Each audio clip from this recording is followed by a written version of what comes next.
오늘 함께 말씀을 보도록 하겠습니다. 신명기 31장 30절에서 32장 14절까지 말씀입니다. 신명기 31장 30절에서 32장 14절까지 말씀입니다.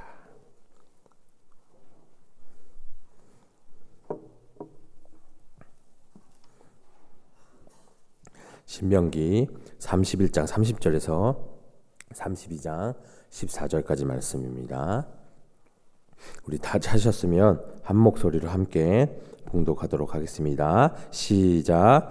그리고 모세가 이스라엘 총회에 이 노래의 말씀을 끝까지 읽어 들리니라.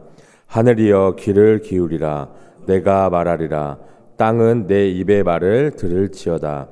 내 교훈은 비처럼 내리고 내 말은 이슬처럼 맹치하니 연한 풀 위에 가는 비 같고 채소 위에 단비 같도다.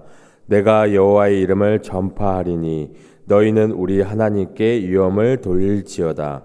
그는 반석이시니 그가 하신 일이 완전하고 그의 모든 길에 정의롭고 진실하고 거짓이 없으신 하나님이시니 공의로우시고 바르시도다. 그들이 여호와를 향하여 악을 행하니 하나님의 자녀가 아니요 흠이 있고 삐뚤어진 세대로다. 어리석고 지혜 없는 백성아, 여호와께 이같이 보답하느냐? 그는 내 아버지시요 너를 지으신 이가 아니시냐? 그가 너를 만드시고 너를 세우셨도다. 옛날을 기억하라. 역대의 연대를 생각하라. 내 아버지에게 물으라. 그가 내게 설명할 것이요 내 어른들에게 물으라. 그들이 내게 말하리로다. 지극히 높으신 자가 민족들에게 기업을 주실 때, 인종을 나누실 때 이스라엘 자손의 수요대로 백성들의 경계를 정하셨도다. 여호와의 분기 쓴 자기 백성이라. 야곱은 그가 택하신 기업이로다. 여호와께서 그를 황무지에서 짐승이 부르짖는 광야에서 만나시고 호위하시며 보호하시며 자기의 눈동자같이 지키셨도다. 마치 독수리가 자기의 보금자리를 어지럽게 하며 자기의 새끼 위에 너풀거리며 그의 날개를 펴서 새끼를 받으며 그의 날개 위에 그것을 엎는 것과 같이 여호와께서 홀로 그를 인도하셨고 그와 함께 한 다른 신이 없었도다. 여호와께서 그가 땅의 높은 곳을 타고 다니게 하시며 밭의 소산을 먹게 하시며 반석에서 꿀을 굳은 반석에서 기름을 빨게 하시며 소의 엉긴 젖과 양의 젖과 어린 양의 기름과 바산에서 순양과 염소와 지극히 아름다운 밀을 먹이시며 또 포도즙의 붉은 술을 마시게 하셨도다. 아멘. 오늘 본문은 저희들이 잘 알고 있는 모세 노래의 앞부분을 이야기하고 있습니다. 노래는 이 하나님이 완전하신 분임을 밝히며 시작을 하고 있습니다. 그래서 그리고 이어서 이 하나님의 자녀된 백성이 흠이 있고 삐뚤어진 세대라고 책망을 하고 있습니다. 또한 그 완전하신 하나님께서 이스라엘을 보호하셨고 또 어떻게 인도하셨는지를 기억하고 생각하라고 명령하고 계십니다. 그래서 오늘 본문에서 나타난 하나님은 어떠한 분이신지 그리고 우리에게 주시는 말씀이 무엇인지 오늘의 시간 함께 좀 묵상을 했으면 좋겠습니다. 오늘 30절 말씀을 보면 그리고 모세가 이스라엘 총회에 이 노래의 말씀을 끝까지 읽어 드리니라 말씀하고 계십니다. 오늘 함께 읽은 이 모세의 노래는 그동안 이스라엘 백성들이 불렀던 이 노래와는 좀 다른 점이 있습니다. 이전까지 이스라엘 백성들이 부르던 노래는 하나님의 은혜에 감사해서 불렀던 이 노래라면 오늘 본문은 하나님께서 모세를 통해 누구에게 백성들에게 말씀하신 노래라는 것입니다. 이 노래는 신명기 29장부터 나오는 하나님과 이스라엘 간에 맺은 모압 언약의 핵심이자 끊임없이 하나님을 배반하지만 그럼에도 이스라엘을 향한 하나님의 신실하심을 이야기하고 있는 것입니다.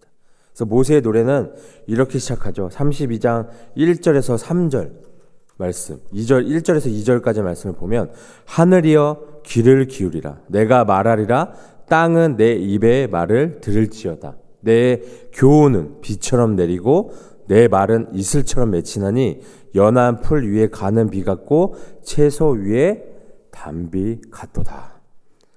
모세는 하나님의 말씀을 전하고 있습니다.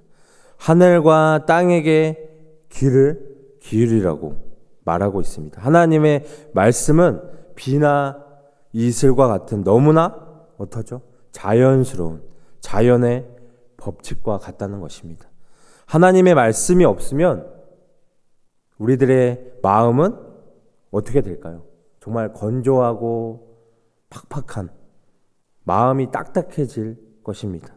그래서 하나님이 주시는 이 교훈은 비와 같고 이슬처럼 생명을 자라나게 한다고 이야기하고 있습니다. 이 연한 풀과 채소를 자라나게 하는 단비와 같다고 우리에게 이야기하고 있습니다. 비가 땅에 내려서 식물을 이렇게 자라게 하듯이 하나님의 말씀은 이 땅에서 반드시 다 이루어진다고 오늘 말씀을 통해서 저희들에게 전하고 있습니다.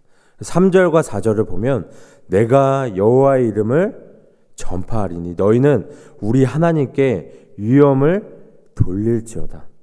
그는 반석이시니 그가 하신 일이 완전하고 그의 모든 길이 정의롭고 진실하고 거짓이 없으신 하나님이시니 공의로우시고 바르시도다 이야기하고 있습니다. 여호와의 이름을 알라는 것은 그분이 어떤 분이신지 인격을 알라는 거죠. 이스라엘은 하나님이 어떤 분이신지 알고 그분에게 위엄을 돌려야 한다는 것입니다. 그래서 모세는 하나님이 어떤 분이신지를 이야기하고 있습니다. 하나님은 구원의 반석이시므로 하나님이 하시는 일이 완전하다는 것입니다. 사람은 죄악이 있고 실수가 있습니다. 그러나 우리가 알고 있는 하나님은 정확하시고 실수가 없으신 분이라는 것입니다. 하나님은 정말 전능하신 분이시고 우리에게 진정한 만족을 주시는 분이시라는 것입니다. 하나님은 거짓이 없으시고 모든 길이 정의롭고 진실하고 거짓이 없다고 우리에게 이야기하고 있습니다. 말씀하십니다. 하나님은 구원의 역사를 이루시는데 실패가 없으시다는 것입니다. 하나님은 예수님을 보내셔서 구원의 역사를 완전히 다 이루셨다는 것입니다.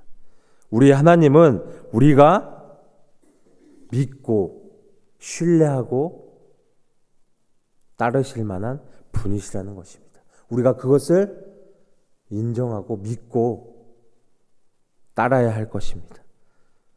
5절과 6절에 보시면 사람들은 흠투성이에게 때가 묻어있고 금이가 있는 존재, 늘 변하고 의롭지도 않고 바르지도 않다고 합니다. 이스라엘 백성들도 그러했습니다. 그래서 그들은 악을 행하고 흠이 있고 뒤틀리고 삐뚤어진 백성들 뿐입니다. 그들은 어리석은 백성, 무지한 백성입니다. 자신들은 하나님께 특별한 선택을 받았다고 자랑을 했습니다. 선택받은 이스라엘은 정말 감사해야 하고 무한 책임을 느껴야 했습니다.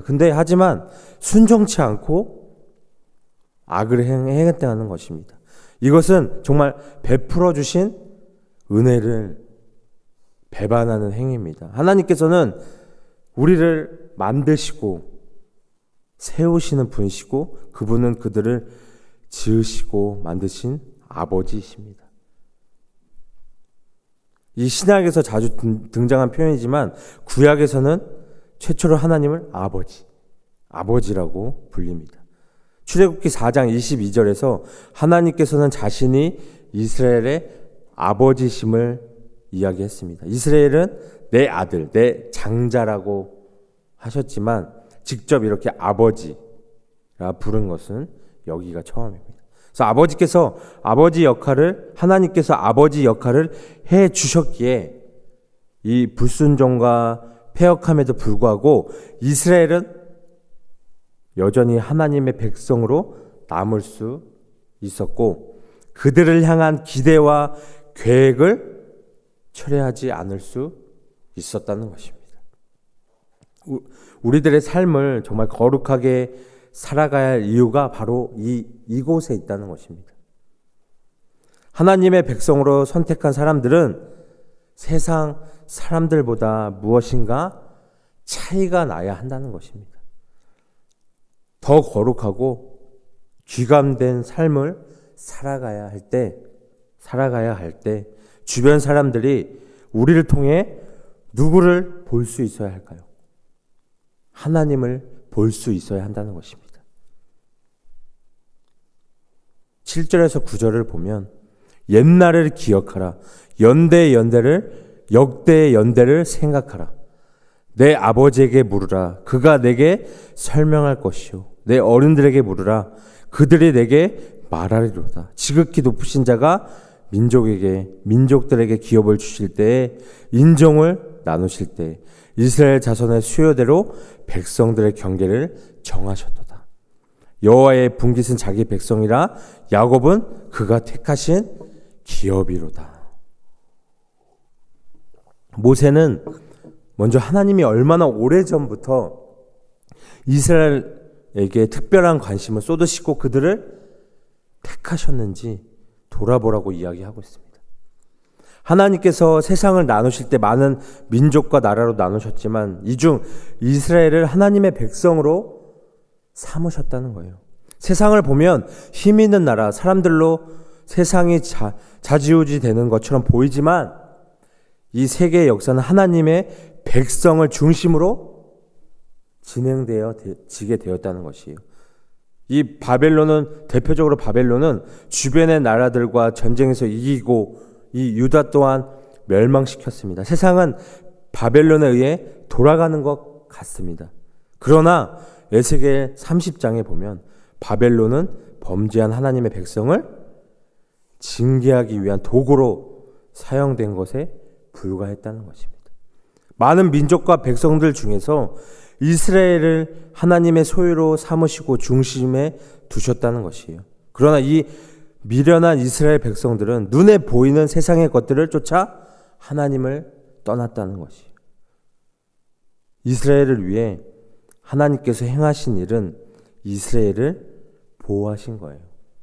10절에서 12절에 보면 하나님이 이스라엘 백성들을 어떻게 사랑하셨는가 말씀하십니다. 하나님이 이스라엘을 애굽에서 인도하실 때 광야에서 보호해 주셨어요. 짐승이 부르짖는 광야에서 여호와께서 이스라엘을 만나 주시고 호위하시고 눈동자와 같이 보호하셨다는 것입니다. 마치 독수리가 보금자리에 있는 자기 새끼 위를 너풀거리며 떨어뜨리고 날개를 펴서 새끼를 받고 날개를 펴서 그 새끼를 받는 것과 같이 여호와께서 홀로 이스라엘을 훈련하며 인도하셨다는 것이에요. 이 배고픔과 목마름의 극한 상황에 처하게 하시고 고난에 처하게 하셨어요. 그들을 하늘의 왕자 이 독수리와 같이 온 세상에서 왕 같은 제사장으로 키우셨다는 것입니다. 그래서 그들이 어떤 가운데서도 감사하고 믿고 순종하는 훈련을 시키셨다는 것입니다. 그래서 마지막 13절에 14절에 보면 백성을 광야길에서 완전하게 인도하신 하나님께서는 이제 더 큰 복으로 채우신다는 것이. 가나안 땅은 어떤 지대죠? 고원지대인데 하나님께서 그들이 그곳을 주로 타고 다니게 하시고 땅의 온갖 풍성한 소산물을 만끽하며 즐기게 하실 것이라는 것이. 이 높이시는 것만이 아니라 모든 민족 중에서 으뜸되는 민족으로 높이셔서 그들이 가장 큰 복을 누리며 살게 하실 것이라는 것이에요. 반석의 꿀과 같은 굳은 반석의 기름은 이 바위산의 이 여러 갈라진 틈과 구멍들에서 발견되는 정말 막대한 양의 야생꿀, 석회질 안반의 이 감람나무 단지에 대량으로 채취되는 감람유를 이야기하고 있어요. 그 외에 이 우유, 각종 유제품, 최고의 품질, 양과 염소고기를 들판의 곡식과 과수원의 포도를 마음껏 먹게 하실 것이라는 것입니다.